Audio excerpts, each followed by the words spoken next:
ሰላም ጤና ይስጥልን ተመልካቾቻችን የታህሳስ 2 2018 ዓመተ ምህረት የዕለተ ሐሙስ የናሁ ዜናዎችን ወደ እናንተ የምናደርስበት ሰዓት ላይ እንገኛለን። ከዜናዎቹ ጋር አብራችሁን ቆዩ። ረዴት ጌታቸው ነኝ። አብራችሁን ቆዩ። አርስተ ዜና ኢትዮጵያ የባንክ አገልግሎትን በብሔራዊ መታወቂያ የማስተሳሰር ስራ ጀመረች። ኢትዮጵያ በዓለም ፕሬስ ነጻነት ምዘና ከ180 ሀገራት 145ኛ ደረጃ መያዟ ታወቀ። ወደ ውጪ ስናልፍ አሜሪካ በሱዳን ጦርነት ተዋጊዎችን በመመልመል ላይ ባሉ የኮሎምቢያ ዜጎች ላይ ማዕቀብ ጣለች።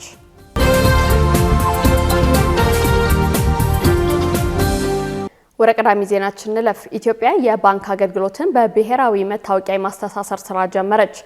የኢትዮጵያ ብሔራዊ ባንክና የብሔራዊ መታወቂያ ፕሮጀክት ጽህፈት ቤት በሀገሪቱ የፋይናንስ ስርዓት ውስጥ አዲስ ምዕራፍ የሆነውን የባንክ አገልግሎቶችን ከብሔራዊ ዲጂታል መታወቂያ ወይም ፋይዳ ጋር የማስተሳሰር ስራ መጀመሯን አስታውቋል። ተቋማቱ በጋራ ባወጡት መግለጫ ትብብሩ የአገሪቱን የዲጂታል ለውጥ ስትራቴጂ ተግባራዊ ለማድረግ ያለመና በፋይናንስ ተቋማት ዘንድ የሚታዩ የደንበኞች መረጃ አያያዝ ክፍተቶችን ለማስወገድ እንደሚያግዝ ጠቁሟል። እንዲሁም የደንበኞችን ወቅታዊና ትክክለኛ መረጃ በተቀላጠፈ ሁኔታ ለመያዝ የሚያስችል መሆኑን ገልጸዋል። የኢትዮጵያ ብሔራዊ ባንክ ከብሔራዊ መታወቂያ ፕሮጀክት ጋር በመተባበር የፋይዳ መታወቂያን በመጠቀም የባንክ አገልግሎትን ለማስተሳሰር የፋይዳ መታወቂያ የማመሳከሪያ ቁጥር ቁልፍ መነሻ መሆኑን አስገንዝበዋል።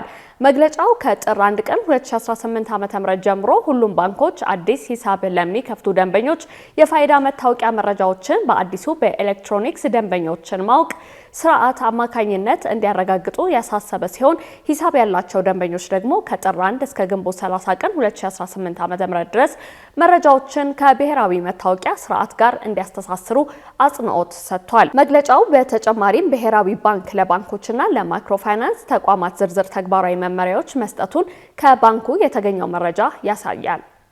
የኢትዮጵያ ብሔራዊ ምርጫ ቦርድ በተለያዩ የተቃዋሚ የፖለቲካ ፓርቲ አባላት ላይ እስር፣ የቢሮ መዘጋት እንደሚፈጸምባቸው አረጋገጠ።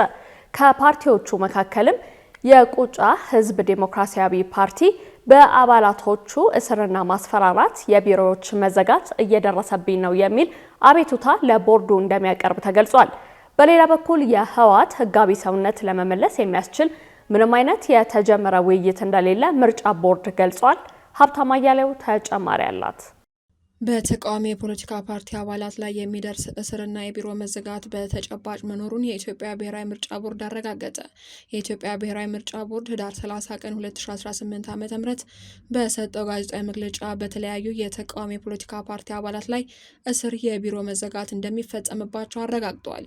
ይህ ችግር ከሚያጋጥማቸው ፓርቲዎች መካከልም የቁንጫ ህዝብ ዲሞክራሲያዊ ፓርቲ በአባላቶች ላይ እስርና ማስፈራራት፣ በቢሮዎች ላይ መዘጋት እየደረሰብኝ ነው የሚል አቤቱታ ለቦርዱ ማቅረብ የቦርዱ ዋና ሰብሳቢ ሜላትወርቅ ኃይሉ ገልጸዋል። ችግሩን ለመፍታቱም ቦርዱን ጨምሮ የፓርቲውና የገዢው ፓርቲ የተካተቱበት የሶስትዮሽ ኮሚቴ በማቋቋም ካለፉት 2 እና 3 ዓመታት ጀምሮ እየተሰራ እንደሚገኝ ተናግረዋል። ከዚህ በተጨማሪ ምርጫ ቦርድ ይህንን እስር ፈጽመዋል ለሚባሉ አካላት ደብዳቤ ስለመጻፉ፣ የታሰሩትን አባላትም ለፍርድ ስለመቅረባቸውና ካልቀረቡ ያልቀረቡበትን ምክንያት እየጠየቀ እንደሚገኝም ሰብሳቢዋ ገልጸዋል። ቦርዱ ለሚያነሳቸው ጥያቄዎች ምላሽ የሚሰጡ አካላት እንዳሉ ሁሉ ምላሽ የማይሰጡ መኖራቸውን ያነሱት ሜላትወርቅ ይህንን በተመለከተ ምርጫ ቦርድ ለሚመለከታቸው አካላት ሪፖርት ማድረጉን ጠቅሰዋል። የትኛውም ተቋም ቦርዱ ለሚጠይቃቸው ጥያቄዎች ምላሽ የመስጠት ግዴታ እንዳለበት ያነሱት ኃላፊዋ ተቋሙ አሁንም በፓርቲው አባላት ላይ የሚደርሰውን እስራት በተመለከተ እየጠየቀ ስለመሆኑ በመጥቀስ ከዚህ ውጭም ለቦርዱ የፓርቲ አባልነት ታስሯል ብሎ ጠይቆ ምላሽ ያልተሰጠው ካለ በቁጥርና በመረጃ መነጋገር ይገባል ብለዋል። የቁዴፓ ቁጫ ምርጫ ክልል ያሸነፈ ቁዴፓ ፓርቲ እነሱም ይህን ፓርቲ በተመለከተ በክልሉ በተወዳድሮ ባሸነፈበት ወረዳ በምርጫ ክልሉ የሚነሱ የማስፈራራት፣ የእስር፣ የቢሮ መዘጋት፣ የአባሎቻችን መንገላታት የሚል ጥያቄ ቦርዱ በየቀኑ የሚቀበለው ጥያቄ ነው። ይህንንም ለመፍታት ቦርዱ ሶስትዮሽ የሚባል ኮሚቴ አቋቁሞ ራሱ ቁዴፓ ፓርቲ ያለበት፣ የገዢው ፓርቲ ያለበት፣ ምርጫ ቦርድ ያለበት ሶስትዮሽ ኮሚቴ ተቋቁሞ ከዛሬ 2 ዓመት በፊት 3 ዓመት በፊት ጀምሮ እስከ ዛሬ ድረስ እየተሰራ ያለበት ጉዳይ ነው። አሁንም በዚህ ሰሞን ሌላ ስብሰባ ስላላቸው ይሄንኑ በተመለከተ በዛ ስብሰባ ሂደቱ የቀጠለ ነው። እንዲህ አይነት ችግር መሬት ላይ አለ። የቢሮ መዘጋት ችግር አለ። የአባላቶች እስር አለ። ምርጫ ቦርድ ይሄንን እየተናገረ ነው። ይሄንን እስር ፈጸሙ ለሚባሉ አካላት ደብዳቤ ይጽፋል፣ ይጠይቃል። በተመሳሳይ ቦርዱ የኢትዮጵያ ሕዝባዊ አብዮታዊ ፓርቲ ኢህአፓ ተሰርዞብኛል ያለውን ህዝባዊ ስብሰባ በተመለከተ የሚጠበቅብኝን የድጋፍ ደብዳቤ ማዘጋጀትና የህዝብ አገልግሎት መስጫ ተቋማት ለተቃዋሚ ፓርቲዎች እኩል አገልግሎት እንዲሰጡ የመወትወት ስራ ሰርቻለሁ በማለት በቀጣይ አሁንም ኃላፊነቱን እንደሚወጣ ሰብሳቢው አመላክተዋል። የህወሓት ህጋዊ ሰውነት ለመመለስ የሚያስችል ምንም አይነት የተጀመረ ውይይት እንደሌለም የምርጫ ቦርድ ሰብሳቢ ሜላትወርቅ ኃይሉ በዚህ ወቅት አክለው ገልጸዋል። ሰብሳቢዋ ይህንን ያሉት 7ኛው ሀገራዊ ምርጫ የጊዜ ሰሌዳ ይፋ በተደረገበት ህዳር 30 ቀን 2018 ዓ.ም በሰጡት ጋዜጣዊ መግለጫ ላይ ነው። የህወሓትን መሰረዝ ጉዳይ በፖለቲካዊ መንገድ ከታየ በፖለቲከኞች የሚፈታ እንጂ ቦርዱን የሚመለከት አለመሆኑም ሰብሳቢው አጽንኦት ሰጥተዋል። ህወሓት በበኩሉ እኔ ያልተካተትኩበት ምርጫ በትግራይ አይካሄድም፣ ሰርቲፊኬት ይመለስልኝ በማለትም መግለጫ ማውጣቱ ይታወሳል። ይህ በእንዲህ እንዳለም የትግራይና አማራ ክልሎች የይገባኛል ጥያቄ ባሉባቸው ወልቃይትና ሁመራ ስላለው የምርጫ ጣቢያዎች አወቃቀር በተመለከተ የምርጫ ጣቢያዎች ልየታ በሂደት ላይ መሆናቸውንም ጥር 20 ቀን 2018 ዓ.ም በሀገር አቀፍ ደረጃ የምርጫ ጣቢያዎች ይፋ ሲደረግ እንደሚገለጽ ሜላትወርቅ በዚህ ወቅት አስረድተዋል። ኢትዮጵያ በዓለም ፕሬስ ነጻነት ምዘና ከ180 ሀገራት 145ኛ ደረጃ መያዟን ታወቀ። የዓለም አቀፍ የድንበር የለሽ ጋዜጠኞች ቡድን የዘንድሮ የአውሮፓውያን ዓመት የዓለም ፕሬስ ነጻነት ምዘናን አውጥቷል። በዚህም ኢትዮጵያ ከመቶ በተያዘው ነጥብ 36.92 በማግኘት ከ180 ሀገራት 145ኛ ደረጃን ይዛለች ተብሏል። ይህ ደረጃ ኢትዮጵያን በጣም አሳሳቢ ምድብ ውስጥ እንድትገባ አድርጓታል። ባለፈው ዓመት 141ኛ ደረጃ ይዛ የነበረ ቢሆንም በዘንድሮ በ4 ደረጃ ዝቅ ብላለች። በዘንድሮ ምዘና ከ5 አመላካቾች በጸጥታ አመላካች ኢትዮጵያ ያገኘችውን ዝቅተኛውን 157ኛ ደረጃ ሲሆን በማህበራዊ አመላካች ደግሞ 146ኛ እንዲሁም በፖለቲካ አመላካች 139ኛ ደረጃን ይዛለች። ድርጅቱ ሰሞኑን ባወጣው የዘንድሮ በአውሮፓውያኑ ዓመት የዓለም ሀገራት የፕሬስ ምዘና ሪፖርቱ ኢትዮጵያ ባለፉት ዓመታት በፕሬስ ነጻነት ያስገኘቻቸው እምርታዎች ተቀልብሰዋል ሲል ገልጿል። መከላከያ ዩኒቨርሲቲ ለ7 የፈጠራ ግኝቶች የባለቤትነት መብት አገኘ። የኢትዮጵያ መከላከያ ዩኒቨርሲቲ ከኢትዮጵያ አእምሮአዊ ንብረት ባለስልጣን ለ7 ብሔራዊ የፈጠራ ግኝቶች የባለቤትነት መብት አግኝቷል። እነኚህ የፈጠራ ውጤቶች ዩኒቨርሲቲው በመከላከያ የቴክኖሎጂ ፈጠራና በወታደራዊ ምርምር ውስጥ ግንባር ቀደም ተቋም መሆኑን የሚያጠነክሩ ናቸው ተብሏል። የዩኒቨርሲቲው የምርመራና ቴክኖሎጂ ሽግግር ምክትል ፕሬዝዳንት ጽህፈት ቤት መረጃ እንደሚያመላክተው ይህ ስኬት ኢትዮጵያ በሀገር ውስጥ በሀገር ልጅ ወታደራዊ ቴክኖሎጂዎችን የማምረት አቅሟን በማጠናከር በውጭ አቅራቢዎች ላይ ያላትን ጥገኝነት በእጅጉ ይቀንሳል። የፈጠራ ውጤቶቹ የተገኙት በዩኒቨርሲቲው ባሉ ከፍተኛ ወታደራዊ ኢንጂነሮች፣ የቴክኖሎጂ ላቦራቶሪዎችና የአካዳሚክ ተመራማሪዎች የተቀናጀ ጠንካራ የምርምር ስራ እንደሆነ ጽህፈት ቤቱ ጠቁሟል።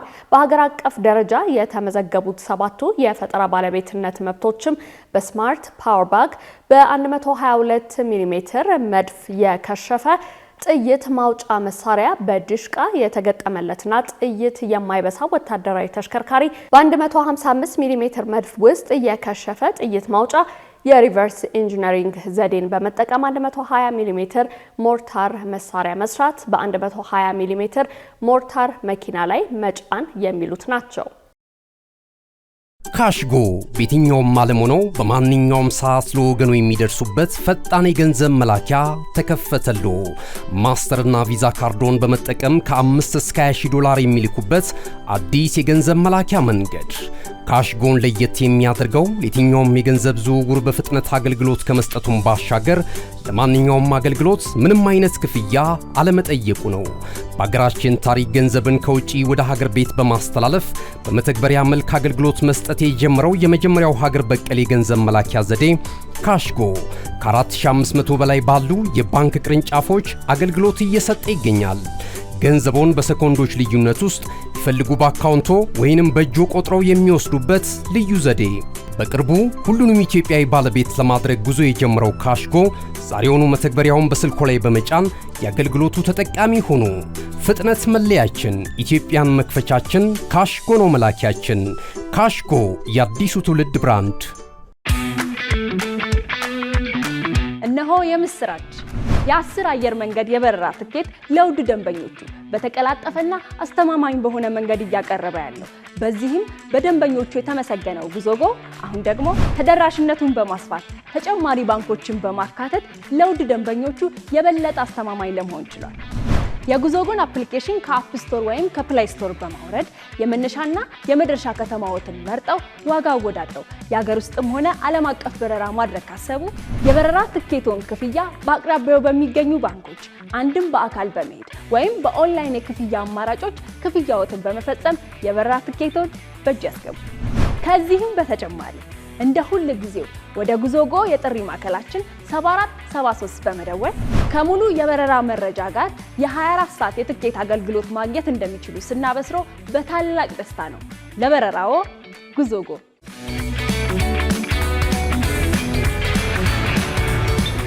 ተመልካቾቻችን ያላችሁት ናሁ ቴሌቪዥን ላይ ነው። አሁን ደግሞ ወደ ውጭ ዜናዎች እናልፋለን። አሜሪካ በሱዳን ጦርነት ተዋጊዎችን በመመልመል ላይ ባሉ የኮሎምቢያ ዜጎች ላይ ማዕቀብ ጣለች። የአሜሪካ መንግስት የሱዳንን የእርስ በርስ ጦርነት ተጠቅመው ለመበልጸግ ዓለም አቀፍ መረብ መስርተዋል በሚል 4 የኮሎምቢያ ዜጎችና የሚያስተዳድሯቸው 4 ኩባንያዎች ላይ ማዕቀብ መጣሉን አስታውቋል። የአሜሪካ ግምጃ ቤት የቀድሞ የኮሎምቢያ ወታደራዊ አባላትን በሱዳን እየተካሄደ በሚገኘው ጦርነት እንዲዋጉ ለመመልመል በተካሄደው ሴራ ውስጥ ተሳታፊ የሆኑትን ስም ይፋ አድርጓል። እነዚህ የሀገሪቱ የቀድሞ ወታደሮች ምስራቅ አፍሪካዊቷ ሀገር ሱዳን ከደረሱ በኋላ ከሱዳን የመንግስት ኃይሎች ጋር ሽኩቻ ውስጥ የሚገኘውን የሱዳን ፈጥኖ ደራሽ ኃይሎችን ያሰለጥናሉ ተብለው መጠርጠራቸውን ግምጃ ቤቱ ገልጿል። የአሜሪካ ግምጃ ቤት ባለስልጣን እንዳሉትም የሱዳን ፈጥኖ ደራሽ ኃይል ህጻናትን ጨምሮ በሰላማዊ ሰዎች ላይ ጥቃት ለመሰንዘር እንደማያቅማማ ደጋግሞ አሳይቷል ብለዋል። አክለውም ቡድኑ የሚፈጽማቸው የጭካኔ ተግባራት ግጭቱን በማባባስ ቀጠናውን አተራምሷል ሲሉ ጠቅሷል። ይህም የሽብር ቡድኖች እየገነኑና እየጠነከሩ እንዲመጡ ምቹ ሁኔታን ፈጥሯል ሲሉ ተናግረዋል። በፈረንጆቹ 2023 በሱዳን ጦርነት ከተቀሰቀሰ ወዲህ ከባድ ውጊያ የቀጠለ ሲሆን ከ12.4 ሚሊዮን በላይ ሰዎች መኖሪያ ቤታቸውን ጥለው ለመሸሽ መገደዳቸውን አልጀዚራ በዘገባው አመላክቷል። በመጨረሻ የዩክሬን አጋሮች ዋስትና ከሰጡን ለምርጫ ዝግጁ ነን ሲሉ ዜሌንስኪ ገለጹ። የአሜሪካው ፕሬዝዳንት ዶናልድ ትራምፕ ኪየቭ ምርጫውን ላለመፈጸም ጦርነትን ትጠቀማለች ሲሉ ደጋግመው ከገለጹ በኋላ ዩክሬን ለምርጫ ዝግጁ ናት ሲሉ ፕሬዝዳንት ቮሎዲሚር ዜሌንስኪ ተናግረዋል። የዜሌንስኪ የ5 ዓመት የፕሬዝዳንትነት የስልጣን ጊዜ በግንቦት 2024 ያበቃ ሲሆን ከሩሲያ ወረራ በኋላ ማርሻል ሕግ ታውጆ በዩክሬን ምርጫ ሳይደረግ ቀርቷል። ትራምፕ የሰጡትን አስተያየት ተከትሎ ለጋዜጠኞች በሰጡት መግለጫ ዜሌንስኪ ሕጉን ሊቀይሩ የሚችሉ ሀሳቦች እንዲዘጋጁ እንደሚጠይቅ ተናግረዋል።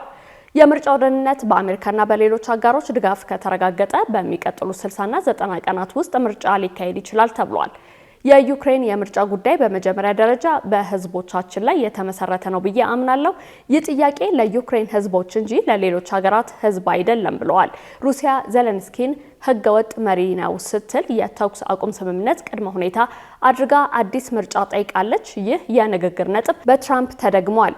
በዩክሬን ፓርላማ የውጭ ጉዳይ ፖሊሲ ኮሚቴ ሰብሳቢ አሌክዛንደር ሜሬዝኮ እንዳሉት ግጭቱ በቀጠለበት ጊዜ በዜሌንስኪ ምርጫ እንዲጣራ በሀገር ውስጥ ያለው የፖለቲካ ጫና የለም።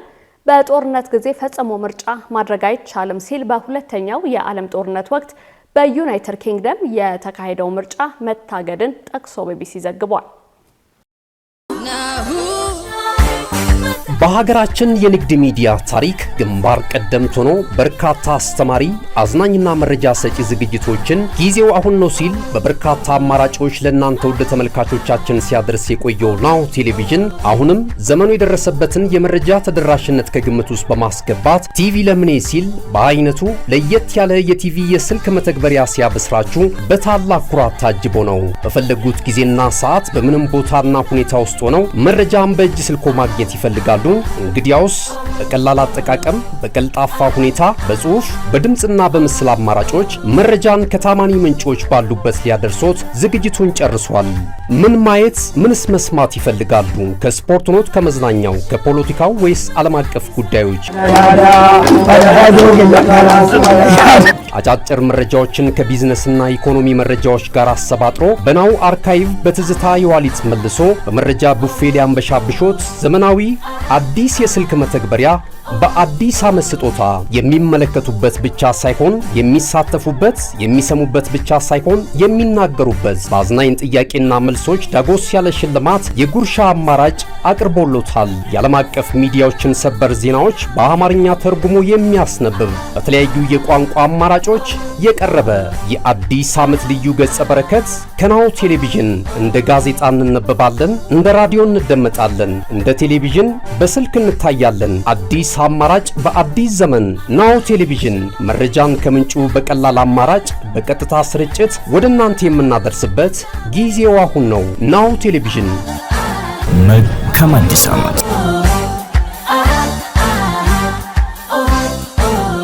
ተመልካቾቻችን ዜናዎቻችን እነዚህን ይመስሉ ነበር። ከዜናዎቹ ጋር አብሬያችሁ የቆየሁት ረዴት ጌታቸው ነኝ። ጤና ይስጥልኝ።